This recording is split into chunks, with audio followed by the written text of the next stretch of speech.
Bienvenidos sean todos ustedes al año 1927. El día de hoy vamos a viajar hasta Nueva York para ser testigos del match disputado entre Piezas Negras.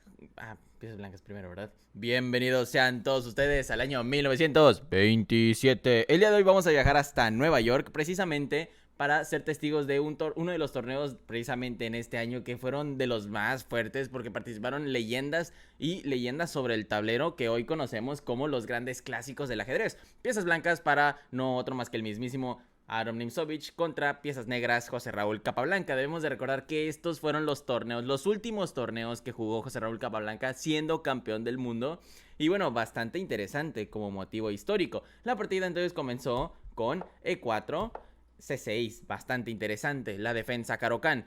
Capablanca no era una de las personas que jugaban cosas así tan rocosas, pero en esta ocasión lo decidió intentar precisamente por un muy buen argumento histórico. Y vamos a ver cómo juega Aaron Nimzovich contra la defensa rocosa de Capablanca, que es E6, la defensa Caro-Kann. Esto continuó con D4, D5, lo típico, E5, la variante del avance, y alfil F5. Alfil F5 es una jugada bastante usual, prácticamente se juega en todas las variantes del avance de la Caro-Kann, y tiene el bastante sentido del mundo de primero sacar el alfil y solo entonces hacer E6 para cerrar la cadena de peones de las negras.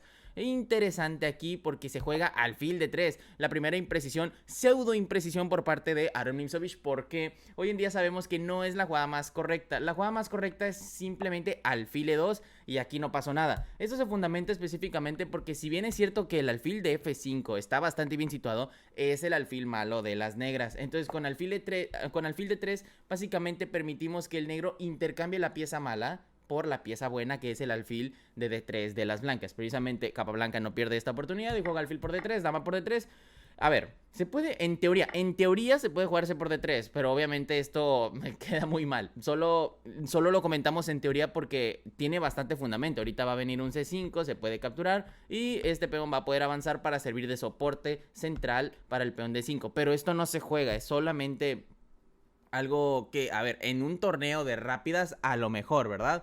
Pero no necesariamente en un torneo bien. Bueno, entonces dama por D3, E6 es lo que se juega. Siempre en todos los casos se tiene que terminar de cerrar la cadena de peones. Caballo C3 y dama B6. Interesante movimiento por parte de el campeón del mundo Capablanca, precisamente porque es bastante ergonómico. Muchos otros prefieren C5 para que si D por C5, entonces alfil por C5 y aquí estamos bien. Sin embargo, para que el blanco decida capturar está muy difícil. Casi siempre se realizan cosas como caballo C2 o incluso algo como caballo F3, también se puede. Pero D por C5 es raro que nos lo jueguen, precisamente porque estamos ayudando voluntariamente al negro a terminar de desarrollarse. Ahorita el caballo va a venir a E7, enroque corto, caballo C6, y la situación está bastante padre para las negras y no parece que las blancas tengan un plan así como que palpable. Pero bueno, entonces dama B6 fue lo que se jugó, caballo G2, caballo F3 se puede jugar, pero es mejor hacer sinergia con los caballos en primera en segunda y tercera fila. Entonces por eso caballo G2, C5, ese C5, a ver, se debería de jugar prácticamente en todos los casos. D por C5, alfil por C5, interesante idea. Algo como enroque corto también era muy posible y es algo que en lo personal yo con blancas hubiese preferido, simplemente para mantener ahí la atención sobre el centro y para forzar o para tentar un poquito al negro a que juegue C4. Mala jugada, porque simplemente dama F3 y vemos que el flanco de dama queda totalmente cerrado para el negro y aquí no tienen ataque, aquí prácticamente no pueden hacer nada, mientras que nosotros como blancas sí podemos desplazarnos al flanco de rey y hacer uno que otro movimiento, aparte de que dense cuenta que aquí estos puntos de F7 y de G7 están muy débiles y para que el negro pueda, claro, o sea, los puede proteger, puede defenderlos, pero es precisamente eso, ya estaría defendiendo, ya no estaría atacando, por eso está un poquito mal. Pero bueno, D por C5 fue lo que se jugó, alfil por C5, enroque corto, caballo E7, caballo A4 yendo por el alfil de C5, precisamente porque, a ver, están atacando dos piezas, la dama evidentemente debe ser retirada, caballo por C5, dama por C5, y aquí la situación es que no se puede hacer un F4 precisamente porque la dama de C5 está clavando al peón de F2 porque está viendo vía rayos X al rey de G1, precisamente por eso, alfil E3 con la idea de F4, dama C7 y F4. interesante, porque si bien es cierto que esta es una jugada, a ver, bastante ergonómica, que sí genera muchos conflictos psicológicos, ojo, únicamente psicológicos para el negro. El puesto de avanzada de las blancas les está creando bastantes problemas sin reportarles ningún beneficio en específico. Y ahorita lo vamos a ver por qué. Y es precisamente lo que comentó Tatakawa acerca de esta posición de aquí. La partida entonces continuó con caballo F5. El caballo se encuentra en un puesto muy bueno, en un puesto bastante envidiable, y está atacando al alfil de E3. Aquí lo que se jugó fue C3. Y la intención no es capturar al alfil de E3 porque no hay necesidad. O sea, sí es uno de los planes a futuro, pero ese alfil ¿a dónde se va? E incluso si se retira, por ejemplo, algo como alfil F2, simplemente caballo C6 y la posición sigue bastante estable. Este alfil no está haciendo nada sobre la diagonal de G1 hasta A7. Entonces no hay prisa por capturarlo. No es una pieza que sea realmente amenazadora. Lo que es interesante es que se haya jugado C3.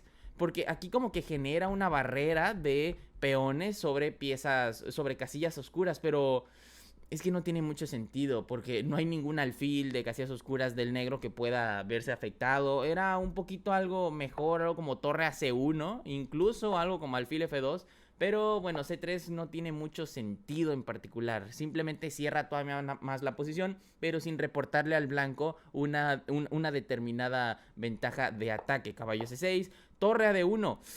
¿Qué pretende hacer la torre en la columna D? Es bastante interesante porque aquí las blancas deberían de haber jugado alfil F2 o, lo vuelvo a comentar, incluso torre a C1. Muy buena idea, pero la torre en D1 vemos que está chocando. Para empezar, la dama. Debería de ir la torre primero y luego la dama, ¿verdad? Pero bueno, fuera de ahí, incluso salvando esa situación, está chocando contra un peón de D5 que está siendo a su vez reforzado por un peón en E6. Y la ruptura, por ejemplo, tras G6, algo como C4 claramente no va a venir por la continuación de caballo B4. Y si dama D2, simplemente se termina por capturar el peón de C4. Y aquí están bastante estables las negras. De hecho, me gustaría mucho jugar esta posición con negras. Sería muy incómodo defender con blancas.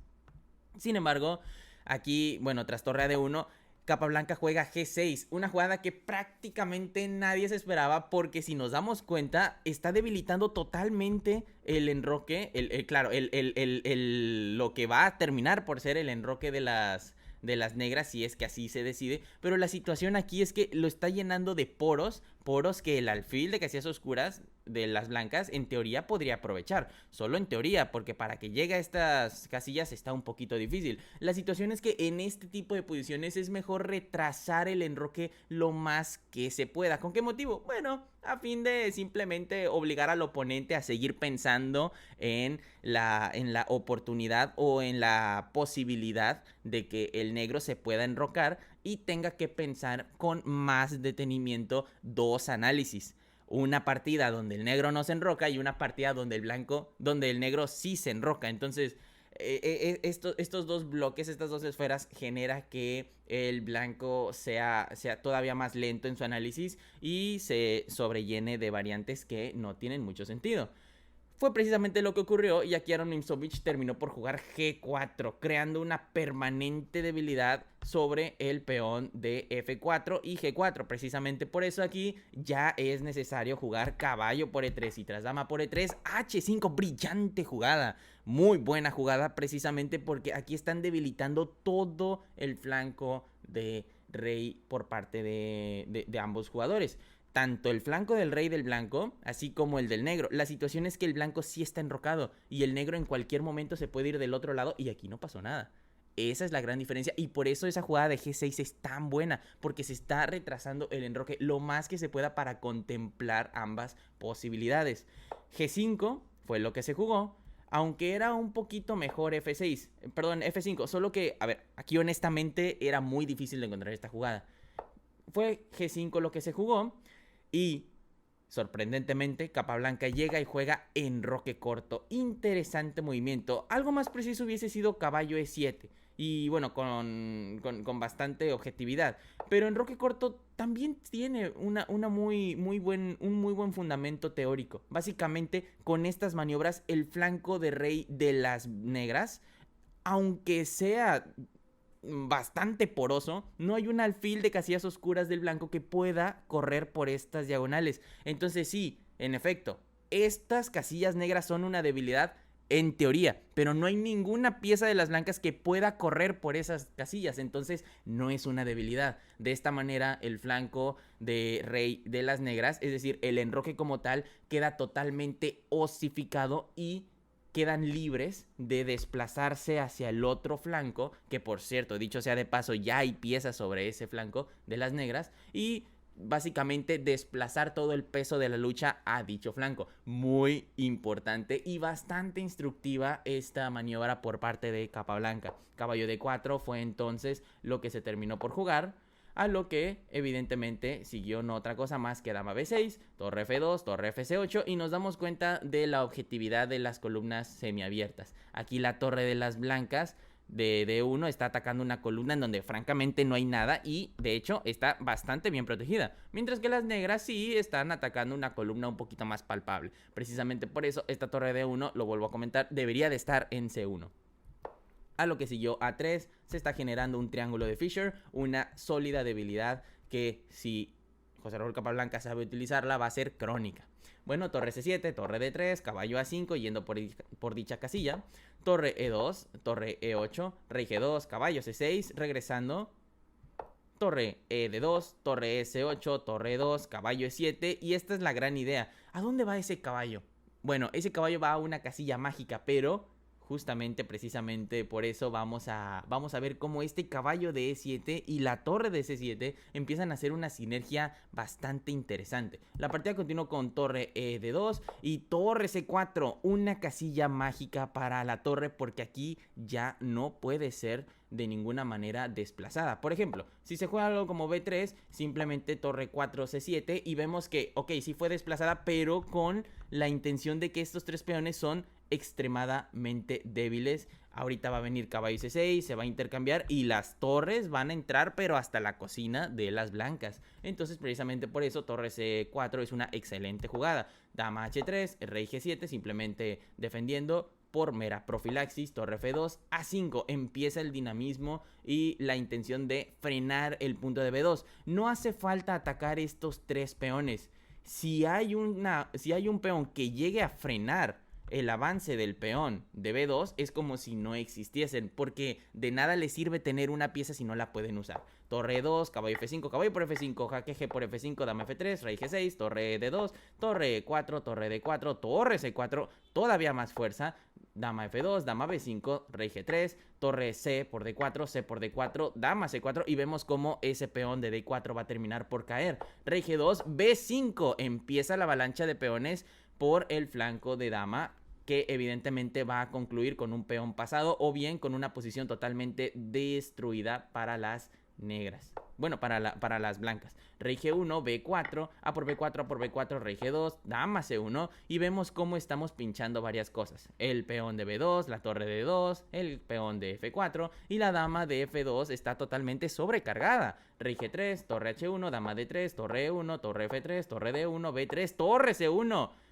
Las negras han formulado un ataque tan sorprendente que aquí las blancas quedan totalmente en Zugzwang. Torre E3, torre F1 atacando a la dama, H4. ¿Por qué? Pues porque no pueden hacer nada más. Por ejemplo, si quitan la dama a dama D2, entonces dama G1 jaque, dama G2, dama por E3 y se pierde torre. Y ya con eso hay mate en 2. Entonces precisamente por eso tras torre 3, torre F1, H4, torre por F2 y ante esto Adam Nimzowitsch termina por abandonar la partida. Bastante instructiva por parte de Capablanca. ¿Cómo terminó esto de una manera tan rápida? Y si bien es cierto que aquí no hay mate, la partida ya con torre de más a estos niveles queda totalmente ganada. A lo mejor y pueden decir, bueno, pero es que aquí todavía me pueden hacer torre por F2. Sí, pero sería dama contra torre. Aquí ya no pueden ganar las negras. Con las blancas ya no pueden ganar. Bueno, muchas gracias por haber visualizado este video. Cuídense mucho. Bye, bye.